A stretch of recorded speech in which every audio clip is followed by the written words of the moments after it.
Slide revive down. Check, check, check. Hello, hello. Check. Revive বোঝো তো? Check, check.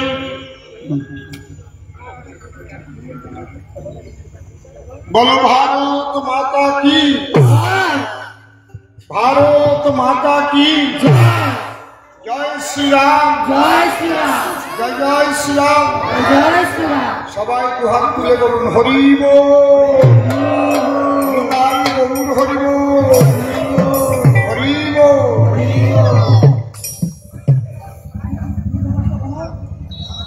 অন্ধকার এই সান্ধ্যকালীন পথসভাতে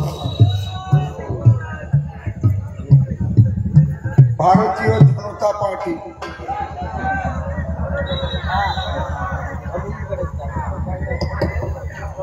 এই মণ্ডলের মাননীয় মণ্ডল সভাপতি গৌর মণ্ডল মহাশয়, উপস্থিত রয়েছেন মণ্ডল সম্পাদক রাজু বিশ্বাস, উপস্থিত রয়েছেন হাটকালনা অঞ্চল কনভেনার পল্টু মণ্ডল, নান্টু মণ্ডল, সত্যরঞ্জন বারুই প্রাক্তন মণ্ডল সভাপতি, বুথ সভাপতি পিন্টু মণ্ডল, শক্তি কেন্দ্র প্রমুখ সমীর মণ্ডল, পঞ্চায়েত সদস্য শঙ্কর মণ্ডল, দীপক হাওলাদার, যতীন করাতি, বাবুরাম বৈরাগ সহ শ্যামল মণ্ডল, বাপন রাজবংশী, তৎসঙ্গে রয়েছেন প্রাক্তন জেলা মহিলা মোর্চার সভানেত্রী দীপালি দাস। এদের জন্য আপনারা সবাই জোরে জোরে একটা করতালি দিন, জোরে জোরে।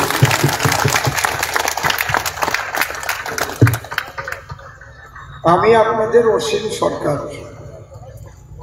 আজকে থেকে আমাকে আপনারা চেনেন না।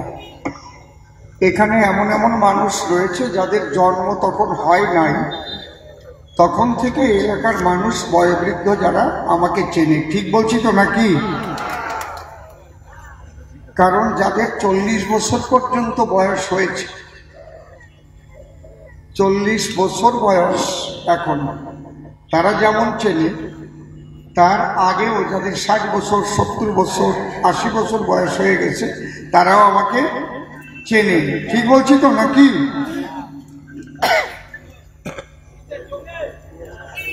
তবে আজকে রাজনৈতিক মঞ্চে আপনারা আমাকে দেখছেন, এটা একটা নতুন বিষয়। আপনারা কবিগানের মঞ্চে আমাকে দেখতে অভ্যস্ত। অসীম সরকার আমাদের কবি, এই হিসেবেই আপনারা চেনেন। আমার বাবা, আমি সবার পায়ে ধরে বলছি, সামনে জায়গা আছে, আপনারা মায়েরা একটু এসে বসে পড়ুন না, একটু মা তোমরা একটু এগিয়ে গিয়ে বসো, তোমার আসো না, অনেকে দাঁড়িয়ে আছে, আমার আসো। আমি কারো নিন্দাবন্ধ করব না, আমি কয়েকটা কথা বলবো। আসো মা, একটু এগিয়ে গিয়ে বসো। বাবা তোমরা একটু আসো, বসে পড়ো, আমার একটু সময় লাগবে। তোমরা সুরগুলো কিন্তু বেসুরও রাখবা না, একদম সুর কমপ্লিট করে রাখবে। আমি বলার সঙ্গে সঙ্গে যেন টন টন টন টন না করো। মেশিন আছে তোমাদের সবার কাছে, মেশিন দিয়ে দেখে দেখে ঠিক করে রাখো। আমি ওই সময় দেব না। জুয়েলি কোথায়? হারমোনিয়ামটা বেশি সাউন্ড আছে না কেন? তাহলে কমাতে বলনি, আমি বলবো কেন? এইগুলো যেন আমাকে বলতে না হয়। আসলে লাইন কেটে যাচ্ছে। আর একবার বলুন, ভারত মাতা কি?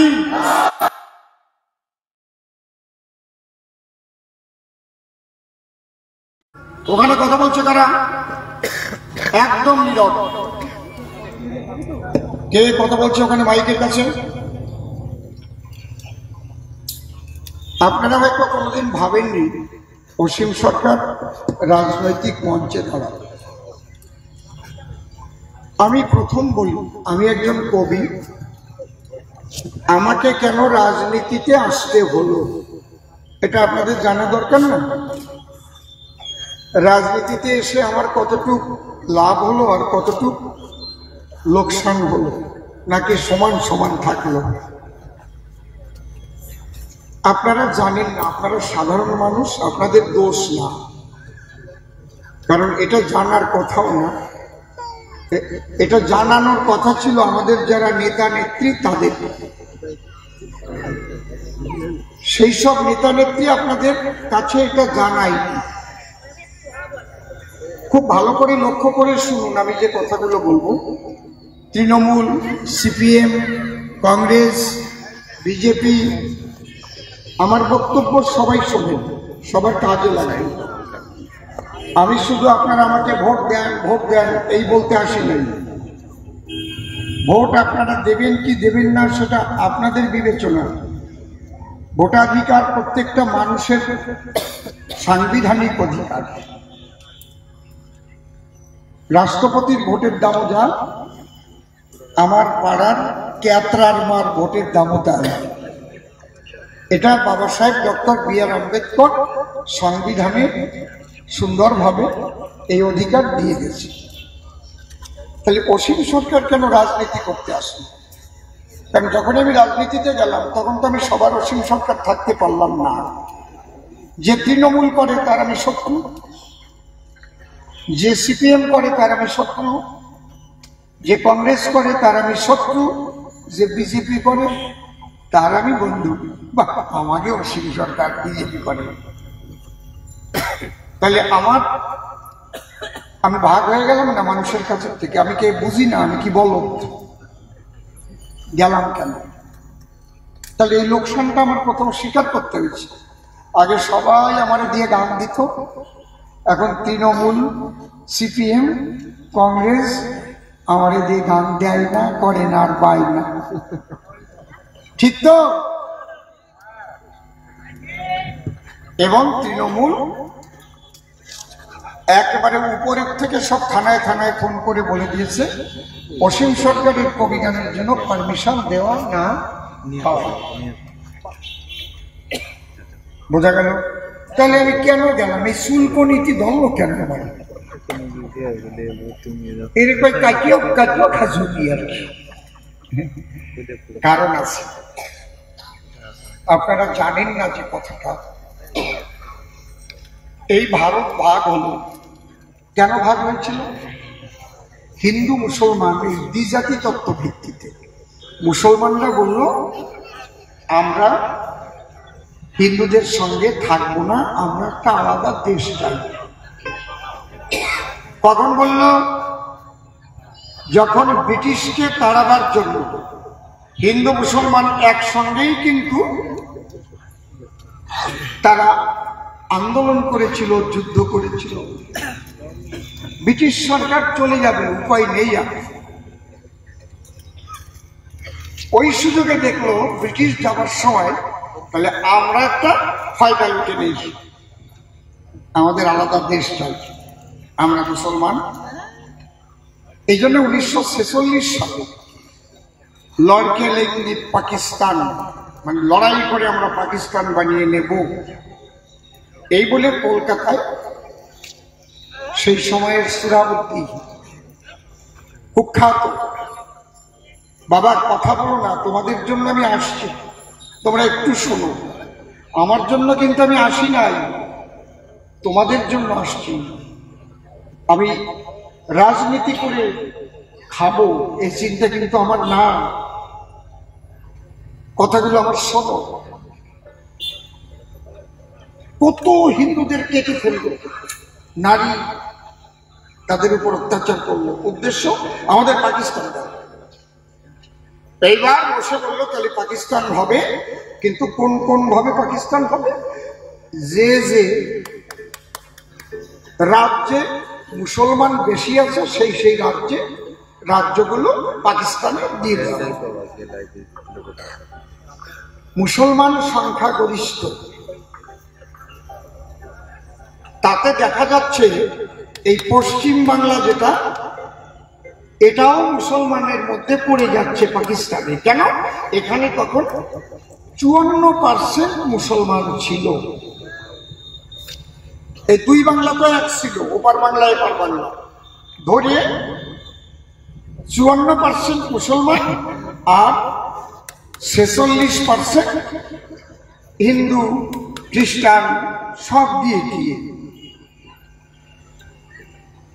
তখন ডক্টর শ্যামাপ্রসাদ মুখোপাধ্যায় উনি দেখলেন তো সর্বনাশ হয়ে যাবে, কারণ এ পর্যন্ত ভারতের থেকে ভাগ হয়ে হয়ে যত মুসলমান রাষ্ট্র তৈরি হয়েছে সেখানে অন্য কোন ধর্মের মানুষ স্বাধীনতা নিয়ে বসবাস করতে পারে না।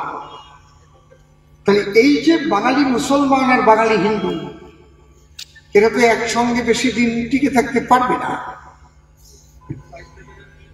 তখন যদিও আমি নিন্দা করছি না, মহাপ্রাণ যোগেন্দ্রনাথ মণ্ডল তিনি, আমি ওনার কথাটা, ওনাকে আমি অশ্রদ্ধা করি না, শ্রদ্ধা করি। আমার মনে হয় ওনার একটু ভুল ছিল, ওটা ভুল না।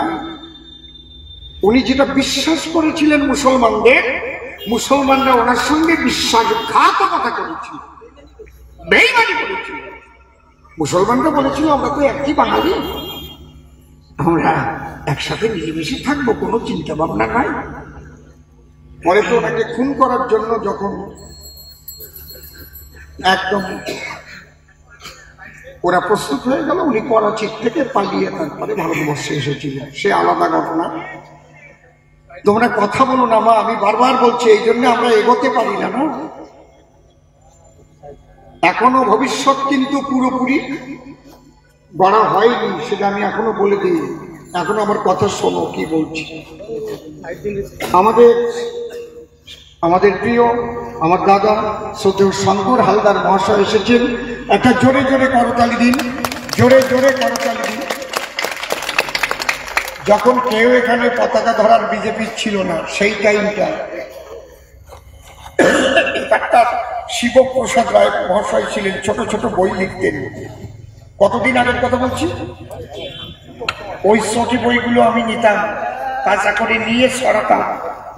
আর তখন জোরে জোরে করতালি দিন। আর একটা ডক্টর আমাদের মাননীয় তপন শিকদার মহাশয়ের একটা বক্তব্য ওই ক্যাসেটে, ফিতে ক্যাসেটে চালাতাম আমরা, মনে আছে? আপনাকে মনে আছে? সেই সময়ের বিজেপি। আমি আমার গলার মালাটা আমি দাদার গলায় তুলে দিচ্ছি।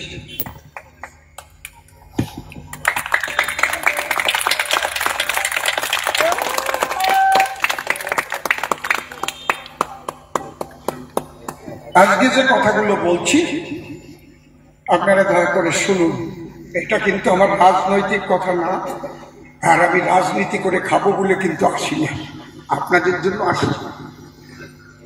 অনেকে আমাকে অনেক কথা বলে, অনেক বাজে বাজে কথা বলে। আজকে মোদিজির কাছে একটা চরম শিক্ষা পেলাম। মোদিজি কথার মধ্যে দিয়ে বলেছিল, যত আমাকে গালি দেবে, যত আমাকে নিন্দা করবে, আমি তত তোমাদের সেবা করবো, আমি তোমাদের সেবা করব। বলেনি? আমার চোখ দিয়ে তখন জল এসেছে। বাহ, এই জন্যেই তো বিশ্ব নেতা হন, এই জন্যই তো ফটিক গোসাই গান লিখেছিলেন, নিন্দুকে রে বন্ধু বলে প্রণাম করো পায়। কি সুন্দর কথা। তোমরা আমাকে যত গালি দেবে। কয়েকদিন আগে মাননীয় মুখ্যমন্ত্রী বাজে বাজে ভাষা ব্যবহার করে গালি দিয়েছে, দেয়নি? ওইটারই জবাব ওইটা। খুব খারাপ খারাপ শব্দ ব্যবহার করেছি, যেগুলো আমরা সাধারণত একদম নিম্নমানের ঝগড়াঝাটির মধ্যে ব্যবহার করে থাকি, তাই তো? তো উনি তার জবাব দিয়ে দিয়েছে।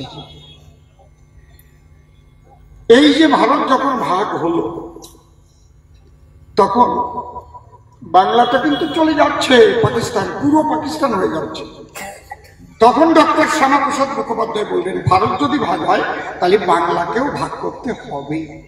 কারণ উনি ভাবলেন এই বাঙালি হিন্দুরা ওই মুসলমানের সঙ্গে চিরকাল মিশে থাকতে পারবে না, লাগিয়ে গেল বলে এরা যাবে কোথায়। তাহলে একটু বাংলা যদি অর্ধেক তাদের জন্য ভাগ করে রাখা যায়, তাহলে বাঙালিরা অন্তত এই বাংলায় এসে তারা মাথা বুঝতে পারবে ভবিষ্যতে। এই জন্য ডক্টর শ্যামাপ্রসাদ মুখোপাধ্যায়কে বলা হয় বাংলার রূপকার। আমরা ডক্টর শ্যামাপ্রসাদ মুখোপাধ্যায়ের উদ্দেশ্যে জোরে জোরে একটা করতালি দেই, জোরে জোরে। আমার কথা কি আপনাদের ভালো লাগছে? শুনুন, আপনাদের যদি ভালো লাগে আমি অনেক সময় বসে আজকে কিছু কথা বলবো। আপনারা সব নিজেদের লোক তো, এই কথাগুলো একটু শুনলে আপনাদের কাজে লাগবে। আপনারা পরে আবার এইটা ব্যবহার করতে পারবেন কোথাও। হ্যাঁ, এই জন্য আপনাদের জন্য আমি এই কথাগুলো বলবো। আর আমি প্রমাণ ছাড়া কিন্তু কথা বলি না। আমি যে কথা বলি জানবেন যে আমার প্রমাণ থাকে। আমি আন্দাজে কোনো কথা বলে বাহবা নিয়ে নিতে চাই না কোনোদিন, ওই ধরনের মানুষ আমি। তাহলে আমরা কি দেখলাম যে আমাদের ভারত ভাগ হয়ে গেল, বাংলাও ভাগ হলো। তাহলে ওপার বাংলাটা হলো পূর্ব পাকিস্তান, আর ওইটা যেটা নিয়ে ওই দিক দিয়ে হলো পশ্চিম পাকিস্তান। ভালো লাগবে। কিন্তু সেই সময়ে জওহরলাল নেহেরু, গান্ধীজি, যারা বড় বড় নেতা, বল্লভভাই প্যাটেল, রাজেন্দ্র প্রসাদ, যদি তৃণমূলের কোনো বড় নেতা নেত্রী থাকে এখানে, আমি তাকে করজোড়ে বলছি আপনি আসুন, আপনাকে চেয়ার দিচ্ছি। আমার একটা কথা যদি ভুল প্রমাণ করতে পারেন, আমার দুখানা কান কেটে জুতোর মালা গলায় পরিয়ে দেবেন। আমি আর কোনোদিন পূর্ব বর্ধমানে আসবো না, চলে যাবো। হ্যাঁ, আর যদি সত্যি বলি তাহলে আপনার কি করা উচিত আপনি ভাববেন। ঠিক তো? এইভাবে কেউ বক্তব্য দেবে না, কিন্তু মুখ্যমন্ত্রীও বলবে না যে আমার কথা যদি ভুল ধরতে পারো তাহলে কান কাটবো। তাই তো প্রথম চোটে ওনার কান কাটবো। উনি কইছে মহাভারত লিখেছে কাজী নজরুল ইসলাম।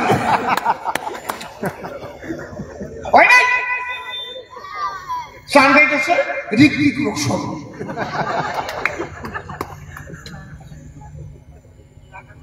আমার মতোই কনফিডেন্স নিয়ে রাজনৈতিক বক্তব্য ওরা রাখতে পারবে না, কারণ আমি একটাও মিথ্যা কথা বলে রাজনীতি করি না, আর জনগণের 1 টাকাও মেরে খাই না।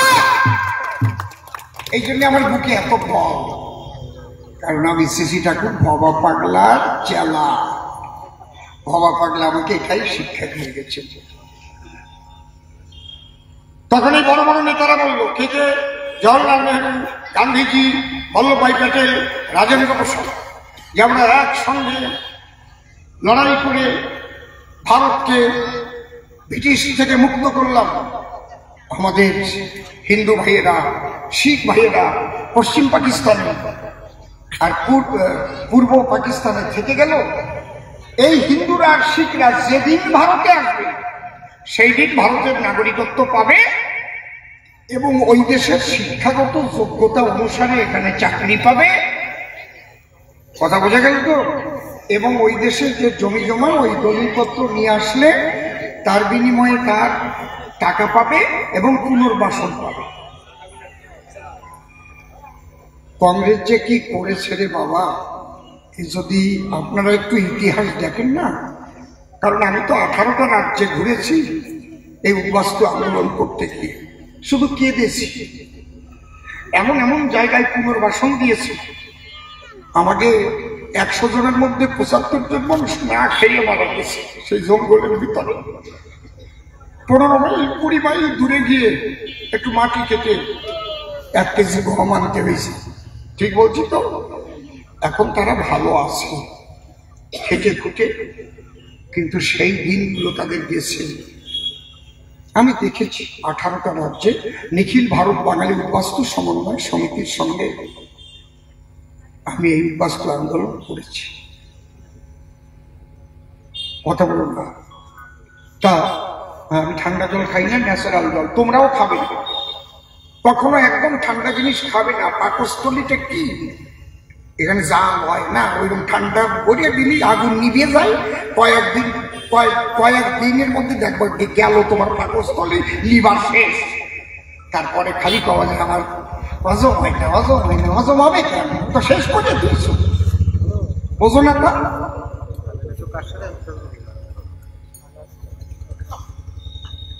এই মানুষগুলো এসেছে এখানে, যারা বসবাস করে তার অধিকাংশ ওপার বাংলা থেকে আসা মানুষ। তো তার বাবা অথবা তার ঠাকুর দাদা এসেছিল, পরে এরা আবার জন্ম নিয়েছে। ঠিক তো নাকি? আর জোরে বলো কথা। আমি তোমাদের অসীম, আমি তোমাকে অসীম আপন মানুষ, সেই জ্ঞানে কথা করি। আমি প্রথমে বলেছি ভোট কারে দেবা, আমি কখনো বলবো না যে আমাকে ভোট দিয়ে জয়যুক্ত করো, এরকম আমি বলি না কখনো।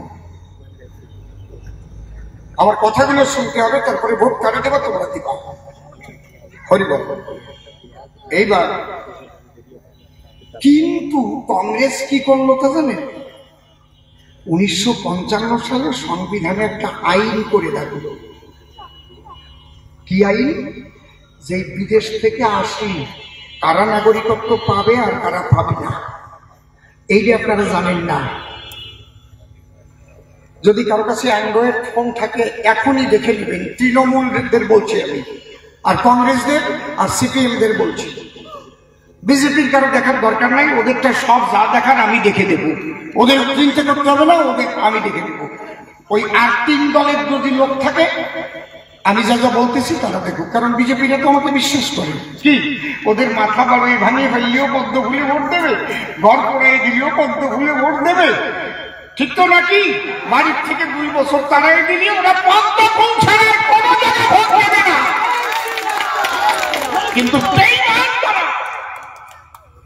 তাদের কথা বলছি, উদ্বাস্তু হয়ে যারা বেইমানি করছে। কেউ যদি থাকো দেখো, আমি বলছি অ্যান্ড্রয়েড ফোন খোলো, গুগলে যাও, যাও ইন্টারনেটে গিয়ে ওখানে শুধু মুখ দিয়ে বলো principal act of citizenship 1955 two clause one clause B foreigner act. দেখো কি আসে। একটা পিডিএফ আসবে, ডাউনলোড করতে বলবে, ডাউনলোড করলে ওপেন করতে বলবে, ওপেনে টিভি দাও, দেখবো আস্তে সংবিধান বেরোয় যাবে। দেখো ওখানে লেখা আছে ইলিগেল মাইগ্রেন্ট আর লিগেল মাইগ্রেন্ট, মানে বৈধ নাগরিক আর অবৈধ অনুপ্রবেশকারী। বুঝতে পারছেন? বৈধ ভাবে আসা মানুষ আর অবৈধ অনুপ্রবেশকারী ভাগ করা আছে। কারা কারা পাবে নাগরিকত্ব, কারা পাবে না, ওই জায়গায় লেখা আছে। আমি বাংলা করে বলতেছি, একেবারে আমার গ্রামের ভাষা দিয়ে। যদি কেউ পালিয়ে পালিয়ে ভারতবর্ষে আসে, ভালো করে শুনতেছ, পালিয়ে পালিয়ে ভারতবর্ষে আসে, ভারত সরকারের অনুমতি না নিয়ে এসে যদি এখানে বসবাস করে, তাহলে সে কোনোদিন ভারতের নাগরিকত্ব পাবে না। আর যদি কেউ পাসপোর্ট করেও আসে, ভিসা শেষ হয়ে যাওয়ার পরে, ভিসা থাকতে থাকতে যদি সরকারকে না জানায় যে আমি পাসপোর্ট করে এসেছি, আমি আর যাব না, আমি এখানকার নাগরিকত্ব চাই, এটা যদি না জানাই, ভিসা শেষ হয়ে যাওয়ার পরে থেকে যায়, তাহলে সেও কোনোদিন ভারতের নাগরিকত্ব পাবে না। আরে খোলো, ফোন খুলে একজন দেখো, আমি মিথ্যা কই না, সত্যি করি। আমার কি এই জায়গায় জুতো দিয়ে বাড়িতে পারবা যদি মিথ্যা কথা কই? আছে কেউ তৃণমূলের বড় লিডার আছে এই জায়গায়? শিক্ষিত এমএ পাস, বিএ পাস, উকিল, মুক্তার, ব্যারিস্টার কেউ আছে? 4 মাস অসীম সরকার কথা বলছে। যদি থাকো তোমরা কেউ আসো।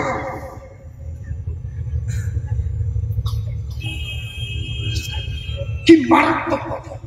এই জায়গা যারা এখানে দাঁড়াইছে, বইছে, আমার মায়েরা, বাবারা, কাকারা, জেঠারা, এর পূর্বপুরুষ অধিকাংশই তো, মানে 100 জনের মধ্যে 99 জন তো পলায় পলায় আইছিল। ঠিক বললাম না বেঠিক বললাম? জোরে বলো। দালাল ধরে আইছে, ঠিক তো? কেন আইছে? অত্যাচারে অত্যাচারিত হয়ে, অথবা কোনো জায়গায় রাইট লাগিয়ে গেছে, আর থাকা যাবে না, চল আমরা হিন্দুস্তানে চলে যাই। এটা পাকিস্তান, এ জায়গায় থাকতে পারবো না, হিন্দুস্তানে যাই, আমাকে দেশ হিন্দুস্তানে চলবে নাকি? জানু কেমন কইরা, আর ওই 500 দালালে ধইরা চল, ঠিক তো নাকি? এইভাবে আমরা এই দেশে এসেছি। এসে কেউ আগে লাইনের পরে রয়েছি, কারো টাকা থাকলে 2 কাঠা জমি কিনেছি। হ্যাঁ, আস্তে আস্তে আস্তে আস্তে voter card, Aadhaar card, PAN card, ration card এগুলো করে ফেলেছি। এইগুলো করে আমরা কিন্তু বসবাস করছি। আমরা ভাবছি আমাদের আর কোনো চিন্তা নেই, ভোটার কার্ড হয়ে গেছে।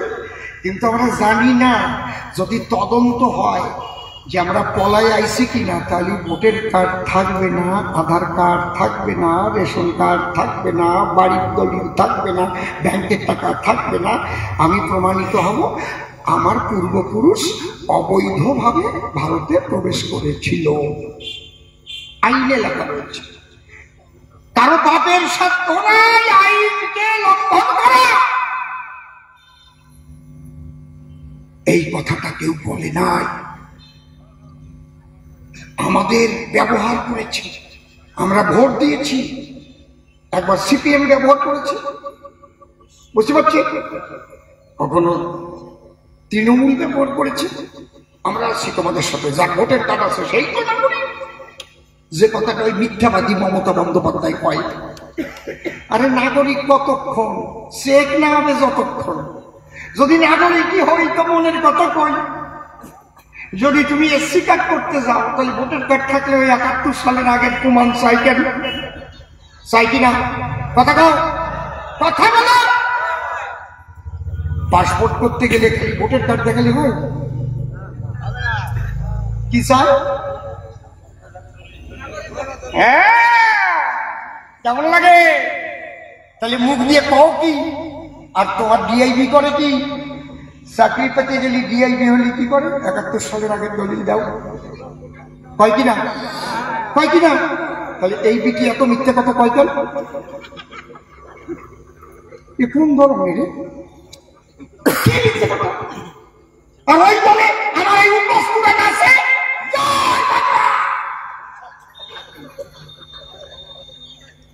এখন এই মিথ্যাবাদী মহিলা কত বড় খারাপ। সিপিএম, কংগ্রেস আর এই তৃণমূল ভাবতে পারে। এই জন্যে লড়াই করেছিলাম আমরা যে আইন পরিবর্তন করতে হবে, এই সিটিজেনশিপ অ্যাক্ট পরিবর্তন করতে হবে। যারা পলায় আইছে, যারা পাসপোর্ট করে এসে আর না গেছে, তাদের নাগরিকত্ব সুরক্ষা দিতে হবে। এই বাছাই করার নাম হচ্ছে এনআরসি। এই যে বাছাই করার নাম কি? এনআরসি, যেটা আসামে হয়েছে। এনআরসি পুরো ফুল ফর্ম কি? ন্যাশনাল রেজিস্টার অফ সিটিজেন, জাতীয় নাগরিক পঞ্জি। এটা তো করবেই, আজকে হোক আর কালকে হোক আর 100 বছর পরে হোক, 150 বছর পরে মায়ানমারে হয়েছে বলে রোহিঙ্গারা ওরা থাকতে পারে নাই। ওরা ইন্দোনেশিয়া থেকে এসেছিল পলায়ে পলায়ে। ওখানে পলায় আসলে পৃথিবীর কোনো দেশে নাগরিকত্ব পাওয়া যায় না। আপনি পালিয়ে পালিয়ে যদি কোনো দেশে যান, নাগরিকত্ব পাবেন না, সেখানে ধরা পড়লে জেল। ওই রোহিঙ্গারা ইন্দোনেশিয়া থেকে পালিয়ে এসেছিল, 150 বছর পরে ওখানে এনআরসি হয়েছে, ওরা ধরা পড়ে গেছে, এই জন্য ওদের তাড়াইছে। তাহলে আমার এই বাস্তু সম্প্রদায়ের মানুষ আজকে না হোক কালকে হোক, যেদিন হোক এনআরসি যেদিন হবে, সেদিন ফর্ম ফিল আপে লিখতে হবে তোমার বাপ ঠাকুর দাদা কি এই ভারত ভাগের আগের থেকে এখানে বাস করছে, তুমি লাগবা না। তাহলে কোথার থেকে এসেছে? পাকিস্তান। পালিয়ে এসেছে না বৈধভাবে? পালিয়ে এসেছে। গেল তোমার সব। ও তৃণমূলের নেতারা, লাফানো নেতারা, একটা কথা যদি আমি মিথ্যা বলি, এইরকম ভাবে কেউ বক্তব্য দেবে না, এখানে আমার জিভটা কেটে দেবেন, কিচ্ছু বলবো না। এই যেদিন আমি পড়লাম সংবিধান, দেখলাম হায় হায় হায়, এই মানুষগুলো কিছু জানে না, যাদের কবি গান শোনালাম, যারা কৃষ্ণ বলে কাঁদলো, হরে কৃষ্ণ বলে গড়ালো, যে মতুয়ারা হরিবল বলে হ্যাঁ ধুলাই গড়া, এরা তো এসব কিছু জানে না। সর্বনাশ। ঠাকুর বাড়ির থেকে প্রথম আন্দোলন শুরু হয় 2004 সালে, অল ইন্ডিয়া মতুয়া মহাসংঘের আন্দোলন। জয় জয় শান্তি হরি প্রেমানন্দ হরি হরি। ওখান থেকে প্রথম আন্দোলন আমরা শুরু করি। 2005 সালে আমরা তৈরি করি নিখিল ভারত বাঙালি উদ্বাস্তু সমন্বয় সমিতি। আমি 3 বার যন্তর মন্তর করেছি, শহীদ মিনার করেছি, রামলীলা ময়দান করেছি, আপনাদের কাছ থেকে টাকা নিয়ে গান গাইছি। টাকাগুলো ওখানে কত লক্ষ খরচা করেছি জানেন? নিজের কাটের টাকা খরচা করে করে আন্দোলন করে বেড়াইছি। টিকিট কি এমনি এমনি গেছে নাকি বিজেপি? কেমন মনে হয়? 2019 সালে আমার শেষ যন্তর মন্তর ডিসেম্বরের 2 তারিখ। লিখে নেন, একটাও যদি মিথ্যা কথা হয় বললাম তো। আমি তো কালনা বৌদ্ধপুরে থাকি, মতুয়া ভবনে। দল বান্ধে যে আমার ধরবেন, এই মিথ্যা কথা বলে রাজনীতি করি বেড়াবো। 2019 সালের ডিসেম্বরের 2 তারিখে 23টা মতুয়ার দল নিয়ে ঢুকেছি নিখিল ভারত বাঙালি উদ্বাস্তু সমন্বয় সমিতি। ওখানে আমার এই গানের দল, ওই শ্যামল কেমন বসা আছে, ওরা সব গেছিল। কি শ্যামল মনে পড়ে? এটা তো 24 সাল। গান আমি শোনাবো, দাঁড়ান, গান আমি গাবো। আমি এমন কঠিন বক্তব্য রাখছি যে এই আইন পরিবর্তন না করলে বিজেপি সরকার, তাহলে পশ্চিমবাংলায় বিজেপি বলে কিছু রাখবো না, এইরকম বলতেছি। তখন মোদিজির লোকসভার অধিবেশন চলছে, সাদা পুলিশে ঘিরে ফেলেছে। ওখান থেকে রিপোর্ট গেছে, বেঙ্গল से कौन एक महाराज जी आया है, वो ऐसा ऐसा बात बोलता है। 9 জন এমপি পাঠিয়ে দিয়েছে আমাদের মঞ্চে। ওই সৌমিত্র খান, খগেন মুর্মু, জগন্নাথ সরকার, মনোজ তেওয়ারি, অর্জুন সিং করে দেখি গাড়ি ঢুকছে। বুঝতে পারছেন? সৌমিত্র খাগি আমার মুখ আটকায় ধরে বললো, দাদা এরকম বলবেন না, এরকম বলবেন না। মানুষের জীবন মরণের খেলা। বলছে আমরা বার্তা নিয়ে এসেছি। কি বার্তা? মোদিজির বার্তা। কি বার্তা? বলে 7 দিনের মধ্যে এই সিটিজেনশিপের যে আইনটা, এইটাকে পরিবর্তন করে নতুন একটা সিএ পাস করা হবে, আর কোনো চিন্তা করবেন না। তখন আমি কেঁদে ফেলেছি, যদি আমার মোদিজি 7 দিনের মধ্যে এই আইন পরিবর্তন করে সিএ পাস করে, তাহলে আমার জীবনের শেষ রক্তবিন্দু আমি ভারতীয় জনতা পার্টির জন্য উৎসর্গ করলাম।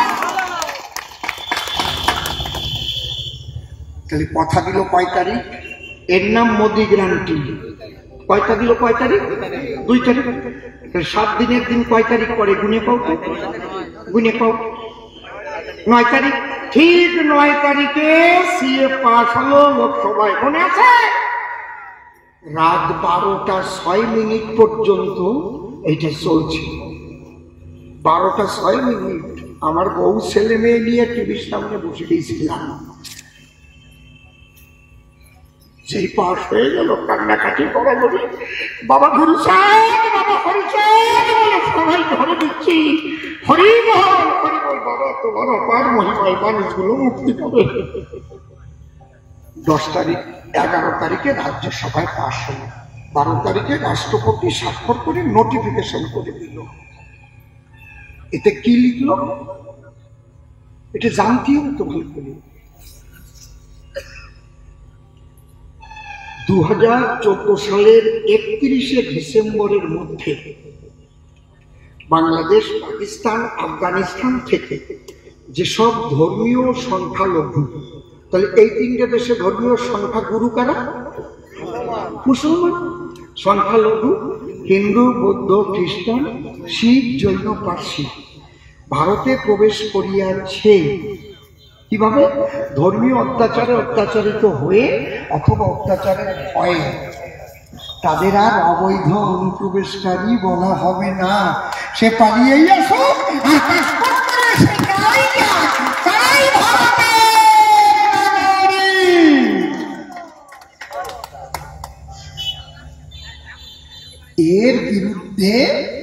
সিএ পাশ করা নিয়ে সেই সময় এই মিথ্যাবাদী মুখ্যমন্ত্রী মিয়া গেদেল খেপাইয়ে গাড়ি পোড়ালো, বাস পোড়ালো, মনে আছে নাকি? ওরে পোড়ানোটা পোড়ালো, পোড়া কেন? ওদের কানে কানে বললো এই সিএ এনআরসি লাগু হলে সব মিয়াকে তাড়াই দেবে। সুপ্রিম কোর্টে 200-র বেশি কেস করলো ওই সিএর বিরুদ্ধে যাতে এটা লাগু না হয়। 200-র বেশি কেস করে করে করে করে এতদিন পর্যন্ত এসে করাইছে। বিজেপি ও মোদির গ্যারান্টি কেসও চলছে, 6 মাস করে আইনে লেখা আছে। একবার পাশ হয়ে গেলে পচিয়ে যাবে না, ডেট বাড়ায় বাড়ায় রাখতে হবে, ডেট বাড়ায় বাড়ায় রাখতে হবে। সুপ্রিম কোর্টে কেস,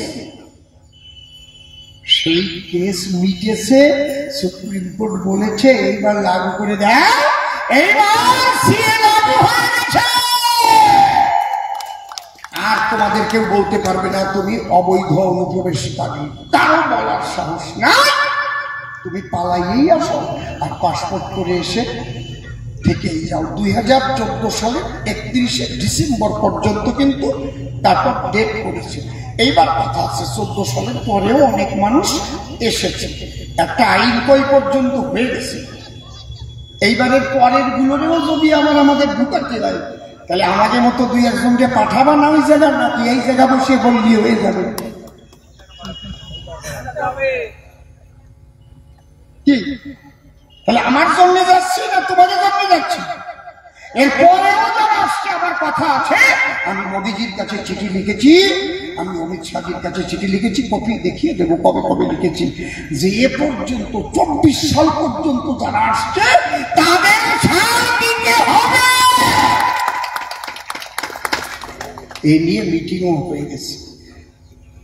আমি তো স্বপ্নেও ভাবি নাই আমার এমপি টিকিট দেবে, আর এমন জায়গায় গেছে যে জায়গার মধ্যে কালনা ধাম, যে জায়গার মধ্যে কাটোয়া, পূর্ব বর্ধমানটা আমার কি আজকের থেকে চেনা? কি বাবা ঠিক কিনা? সেই সুনীল করাতি মশাই আছে কি বাইসে? গোসাই বাড়ি, বড় গোসাই সব চলে গেছে। একটা টাইম যে সময় আমি 20 টাকা করে এক পালা গান গাতাম, 20 টাকা। এই নিভুজি বাগনাপাড়া, ওই বাগনাপাড়ার ভিতরে ওই যে পুকুরের মধ্যে ইলিশ মাছ উঠেছিল, গোপেশ্বর মন্দির, পুরানো মন্দির আছে না? এখন আর কি ওটা চেনা জায়গা নাকি এই জায়গা? আমি যে কি খুশি হয়েছি, যাক তাহলে এমন একটা জায়গায় সেবা করার জন্য আমার মোদিজি পাঠাচ্ছে, আমি খুশি হয়েছি। এখন আপনারা যদি আমাকে সেই সেবা করার অধিকার দেন, কোনো দিক তাকাবেন না। তাহলে এতদিন তৃণমূলেও যারা ভোট দিয়েছেন, কেউ সিপিএমকে ভোট দিয়েছেন, এবার যদি মনে মনে ভাবেন আমাকে অসীম আসছে, কোনো কথা শুনবো না বাবা, সরে যাও, তবে ওই রকম ভাবে বলবা না। তৃণমূলের মিটিংয়ে ডাকলেও যাবা, মিছিলে ডাকলেও যাবা, তাই জন্য ওরা আবার কেলাবে, ওরা জমবে খারাপ। ঠিক কথা বলছি না? ওরা ভাববে আমাকে দলেই আছে। ওই যেই ভোট দিতে যাবো আর প্রথম বোতামটাই দেখবো পদ্মপুর, চলে আসবে না। বুঝতে পারছো কি বলছো? ওরা যদি টাকাও দিতে আসে নিয়ে নিবা, ঠিক আছে, দেও দেও দেও, ওরা কিন্তু টাকা দেবে নেই, মাইন্ডে চোখ শুয়ে করছি দেবে, টাকা দেবে না। ভোটের আগের দিন আসে এসে টাকা দেবে, নিয়ে নেবা, যা যা দেয় সব নিয়ে নেবা। কিন্তু তোমাদের লক্ষ্য থাকবে 24 সাল পর্যন্ত যারা আসছে তাদের কথা বলার জন্য অসীম সরকারকে আমরা পাঠাবো। আমি যদি একবার যেতে পারি, দুটো কাজ আগে করব। প্রথম, এই কালনার ব্রিজ, কালনাঘাটের যে ব্রিজ নদীর সঙ্গে সরাসরি যোগাযোগের, এই ব্রিজ আগে করবো। কাটোয়ার ব্রিজ, এই ব্রিজ একবার যদি হয়ে যায়, আমার বাড়ি যেতে লাগবে আধা ঘন্টা, করে বাড়িতে দিকে এতদিন হয় নাই কেন? এটা কত আগে হওয়া উচিত ছিল। 500 কোটি টাকা খালি মাটি পরীক্ষা করতে খাইয়ে ফেলছে। আমি আমার মোদিজির পাঁচ জড়াই ধর্ম তো ধর্ম ওদের না, আমরা মাটির মানুষ, মাটি কি বলার মানুষ। मोदी बोलते छोड़ दीजिए नहीं छोड़ेगा नहीं छोड़ेगा, काल नामे ब्रिज चाहिए, काल नामे ब्रिज चाहिए, नहीं छोड़ेगा।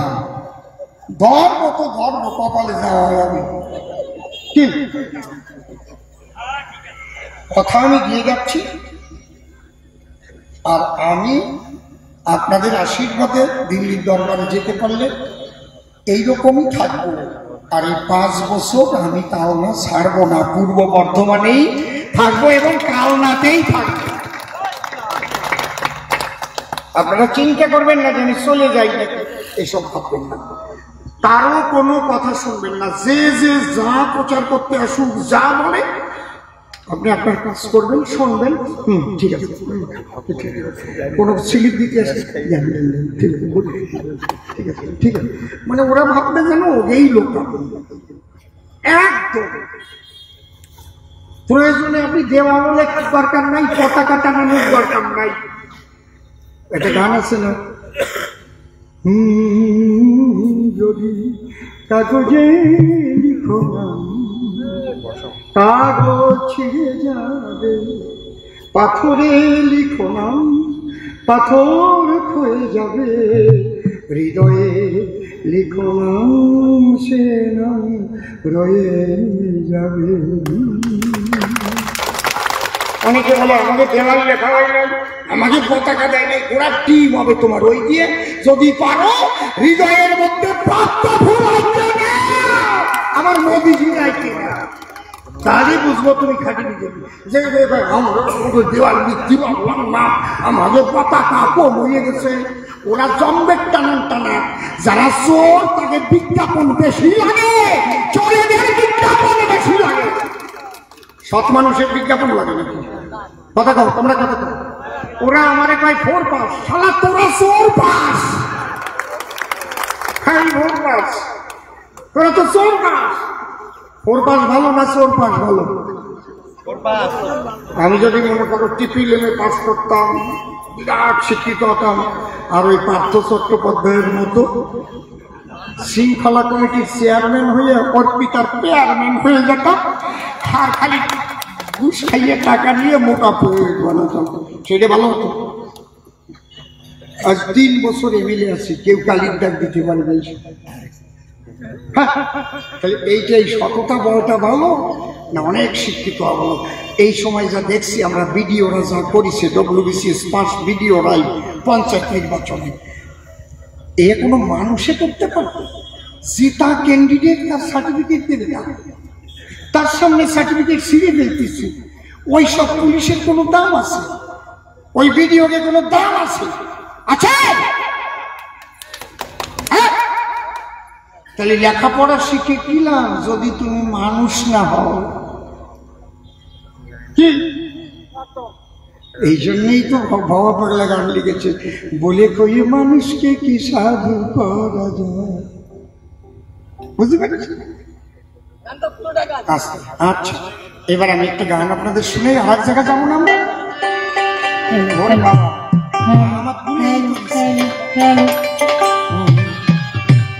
আচ্ছা, গান বাজানোর আগে আমি একটা সন্ধি পাঠ করতেছি, পরিষ্কার আছে তো? ছোট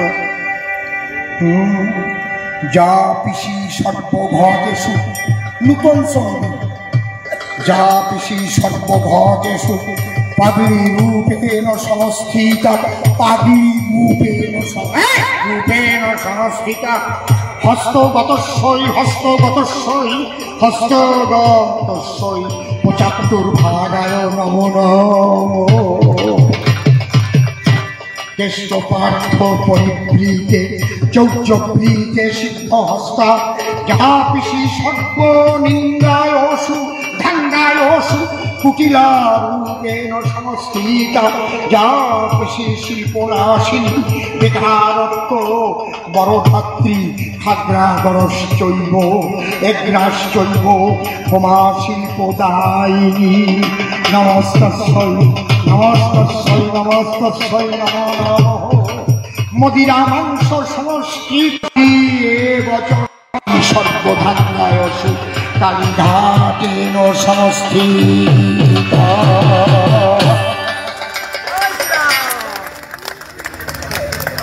ভালো সন্ধি হয়েছে না? হরিবল। আমার এক মা খুব ভালো দীপালি বক্তব্য রেখেছে। এখন একটা কথা কি, আচ্ছা তৃণমূলের যে নিন্দা করবো ভালো কোনটুকু, ভালো কোনটুকু, কারণ যদি একটু ভালো থাকে তাহলে বলা যায় এইরকম ভালো মানুষটা আর এই একটা খারাপ কাজ করলো, যা সবটুক পচা, এর নিন্দা করবো কোন জায়গায় কম, কোন জায়গায় ভালো আছে সেইটা আমার একটু কম।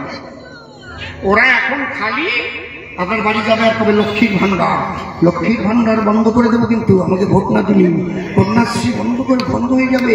কন্যাশ্রী লক্ষ্মীর ভান্ডার কি তোমার বাপের টাকায় দাও নাকি জনগণের ট্যাক্সের টাকায়? তুমি এদিকে লক্ষ্মীর ভান্ডার দিচ্ছ, একদিক কারেন্টের বিল বাড়াই দিচ্ছে। শুনে নেন, বিজেপি সরকার বাংলায় যেদিন ক্ষমতায় আসবে প্রথম অধিবেশনে আমার মোদীজি বলেছেন এই লক্ষ্মীর ভান্ডার নাম থাকবে না, কারণ এই ভান্ডারে কলঙ্ক আছে। যদি বলে কিসের কলঙ্ক? লক্ষ্মীকে এসসি আর জেনারেল লক্ষ্মী ভাগ করে ফেলছে, করে না? তাহলে আমরা যারা নমশূদ্র আমাদের লক্ষ্মী কি এসসি লক্ষ্মী নাকি? আর ব্রাহ্মণ যারা তাকে কি উচ্চ বর্ণের লক্ষ্মী নাকি? তো তুমি এ করলে কেন? লক্ষ্মী কখনো দুই রকমের হয় নাকি? নাকি এ কোনোদিন ভাবেন নাই না? আর কপাল এসসি লক্ষ্মী আর হায়ার কাস্ট লক্ষ্মী। আমার মোদীজি বলছে ওই লক্ষ্মীর ভান্ডার নাম আমরা রাখবো না, হতে কলঙ্ক হয়েছে।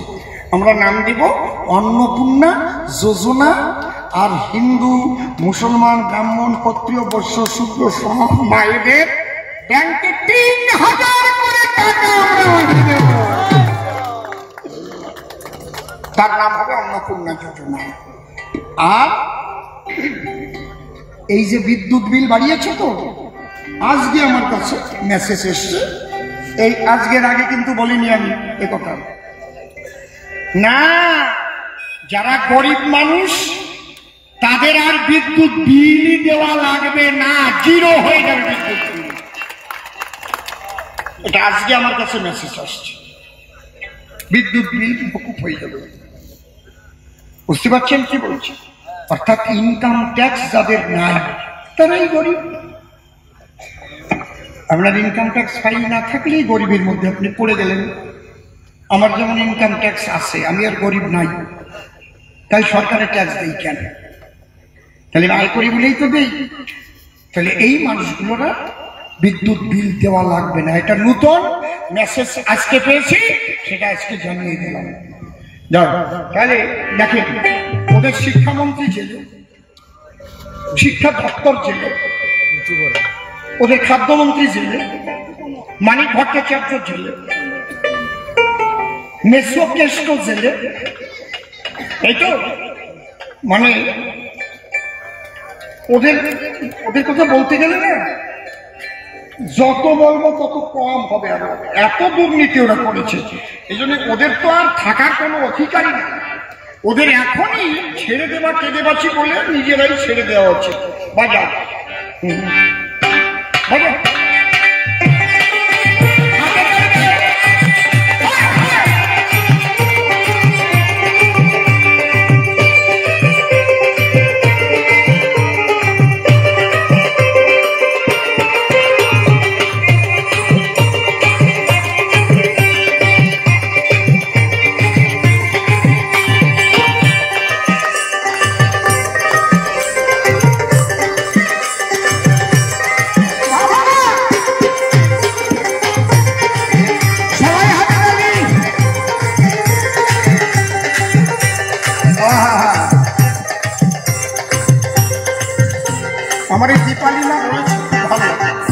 আমি আবার বলছি, আমরা যে মমতাকে চেয়েছিলাম, যে মমতাকে এনেছিলাম, সে মমতা আমাদের আর নেই। নির্মমতার চাইতে চরম হয়ে গেছে। আর সিএর বিরোধিতা করেছে এই মমতা বন্দ্যোপাধ্যায়, যাতে সিএ লাগু না হয় তার জন্যে এই মমতা ব্যানার্জি সহ সিপিএম কংগ্রেস উদ্বাস্তুদের চিরকালের শত্রু থেকে যাবে, এইটাই যেন মনে থাকে। বাংলা কি এই মেয়েকে চাই, এই মেয়েকে চাই, বাংলা কি এই মেয়েকে চাই, বাংলা কি এই মেয়েকে চাই। ওরে যে মেয়ে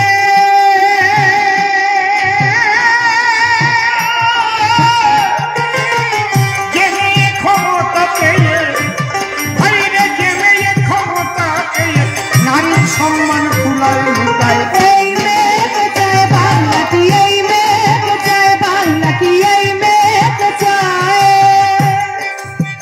সন্দেশ খালির হার মাদের হার মানায় হাস খালি, দিদির হাতে তৈরি যত বাহু বলি, হায় হায় যত বাহু বলি, হায় হায় যত বাহু বলি। যারা সুন্দরীদের নিয়ে তুলি, যারা সুন্দরীদের নিয়ে তুলি, রাত হলে ধর্ষণ চালায়।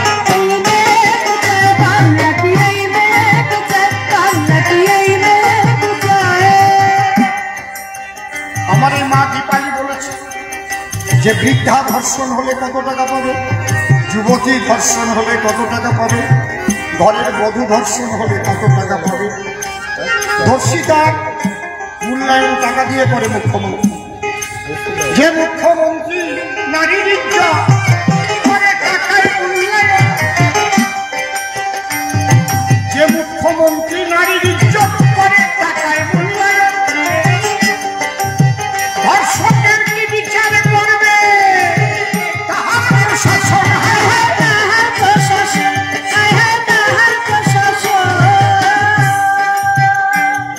তাই সন্দেশ খালির এই জাগরণ, তাই সন্দেশ খালির এই জাগরণ সারা বাংলাকে আজ পথ দেখায়। এই মেয়েকে চাই, বাংলা কি এই মেয়েকে চাই, বাংলা কি এই মেয়েকে চাই। আপনাদের কাছে একটাই আমি নিবেদন রেখে যাচ্ছি, এটা আপনাদের গোল্ডেন চান্স। এই সুযোগে আপনারা এখানে একটাও কিন্তু এখনো বিজেপির এমএলএও নাই, এমপিও নাই, আছে একটা লোকসভায় 7টা এমএলএ, তার মধ্যে একটা অফিসে নাই। একটা এমপি থাকলে যে কত উপকার হয় সে আমি বুঝতে পারছি। আমাদের ওখানে 2টো এমপি না, জগন্নাথ সরকার আর ঠাকুর মশাই, কত ক্যান্সার রোগীদের কয়েক কোটি টাকা ফ্রি করে দেওয়া হয়েছে। এটা এমপিরা পাবে, এমপি সার্টিফিকেট দেওয়া হয়, এমএলএরা পাবে না। এমএলএরা লিখে দেওয়ার পরে এমপি লিখে দেয়।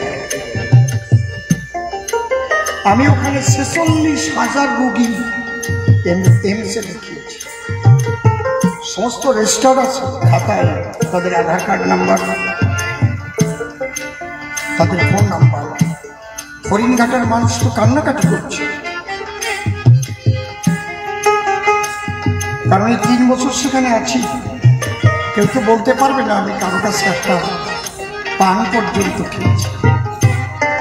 এমসে 14 জনকে ঢুকিয়েছি, চাকরি দিয়েছি, কারো কাছে একটা পানও খাইনি। আমি আপনাদের কাছে একটু কথা দিতে পারি, আপনাদের সেই অসীম, যে অসীমের কবিগান শুনতেন, যে অসীম নাম কীর্তন গাইতো, রামায়ণ গাইতো, সেই অসীম কিন্তু আমাকে কত বাজে বাজে কথা বলছে, অনেক বাজে বাজে কথা বলছে। যদি সমস্ত দলমতের ঊর্ধ্বে উঠে একবার ভাবেন অসীমকে একবার পাঠাই, তাহলে এবার যদি আমি যেতে পারি সামনের বিধানসভায়, এখানে 5টা এমএলএ কম করে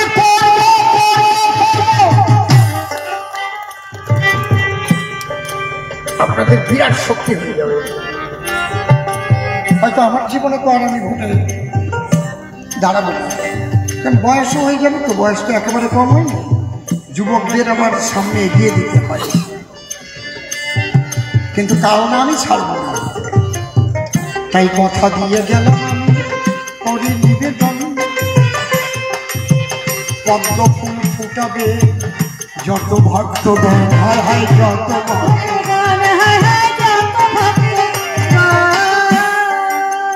হরি ভক্ত কৃষ্ণ ভক্ত তোমরা সবাই বাঁধো জোট। এবার আমরা সবাই মিলে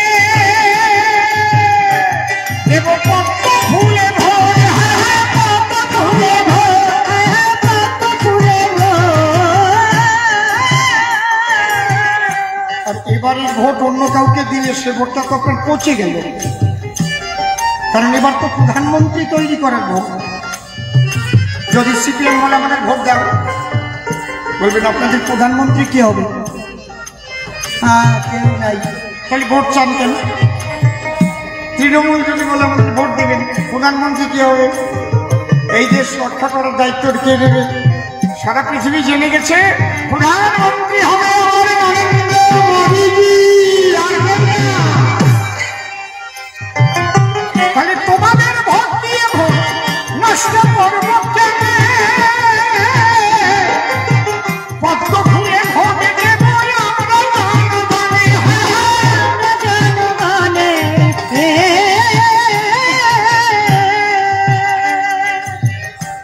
মধুবনে যেতে হবে, বারবার আসে ফোন, ধর্মডাঙ্গায় থেকে গেলাম আমি অনেকক্ষণ। এই পর্যন্ত করি কান্ত রাধাকান্ত শরীর, একবার বদন ভরে